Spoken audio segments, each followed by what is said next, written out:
Hey guys, so let's just look real quick at what we can do with our calculator to make some of these operations easier. And so let's just take this cosine function, and it's got some, crazy period and phase shift things happening to it. So remember, when you are trying to figure out where the x values, the new x values will be, the first thing you need to do is undo the adding. So I'm going to subtract pi over 2 from each of these terms. And then I'm going to multiply by the reciprocal of the coefficient on x. And so that's what I have to do to all of these terms to find their new terminating position.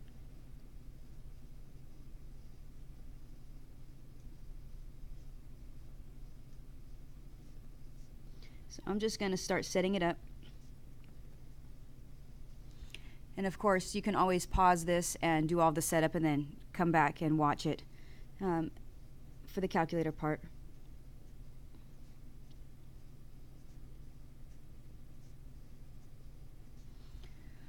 All right, so the way that I do this quickly is I do all of the operations on the inside of the parentheses and then the operation on the outside last. And so because this is 8 over pi, I'll just show you the setup of the first one. So I have 8 over pi times a negative pi over 2. And what's going to happen is all of my pi symbols are going to cancel. And so because the way that they cancel, I don't have to worry about using the pi symbol when I'm dealing with my fractions. I'm going to almost imagine that they're not there and just add and subtract without them. So this terminating spot will be negative 4.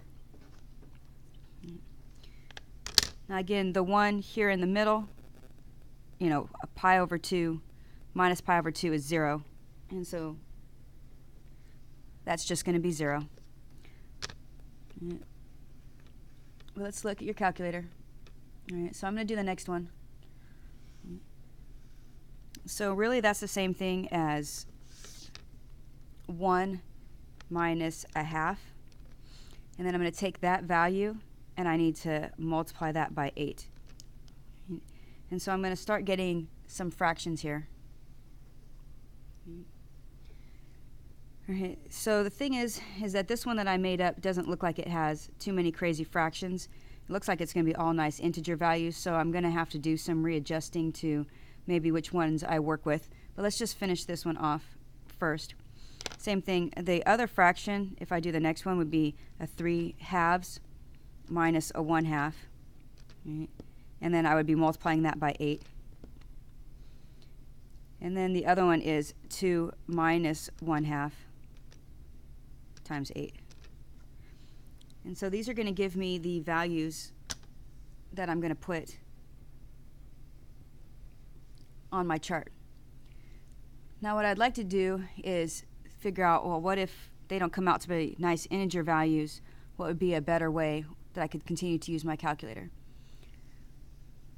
So let's say you were doing some fractions where you had 8 pi and you were starting with, say, pi over 3 minus a pi over 2.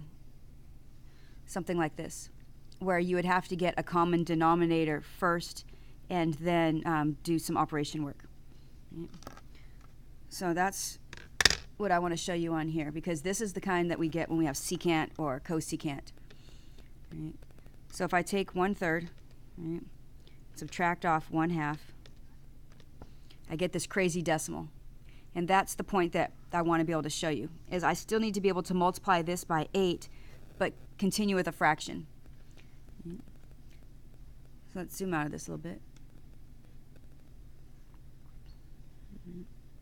All right, so I'm going to multiply this value times 8, because that's what's on the outside. And now I want to convert this decimal into a nice fraction.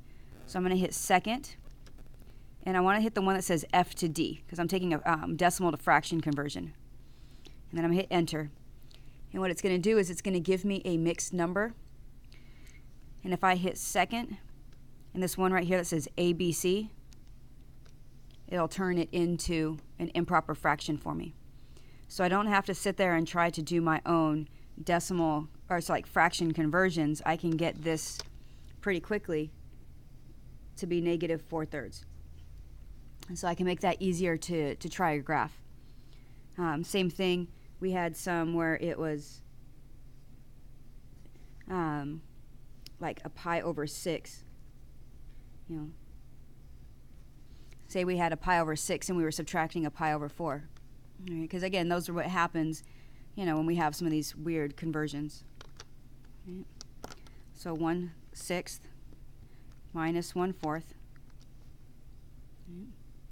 And then you're going to convert to a fraction. And this one, because my fraction is already a proper fraction, I don't have to do the next step of the ABC, because I only have to do that if I'm trying to go. If you look at the little numbers, it's saying take a mixed number and convert it into a proper or improper fraction. All right. And so this one, because it's already a proper fraction, I don't need to do that. So pretty much what I'd like for you to do is, if you can recognize that the pi symbols are going to cancel, and even if they don't, you can always just do the fractions and attach the pi symbol later, is to use this technique. Say we have 3 times pi/2 minus a pi/12. I don't know, just something. Right? So I know that my final answer, now there's no pi symbol to cancel. I know I'm going to have a pi symbol when I'm done. Right? I can do the same. Right? 1 divided by 2 minus 1 divided by 12 times 3, and convert.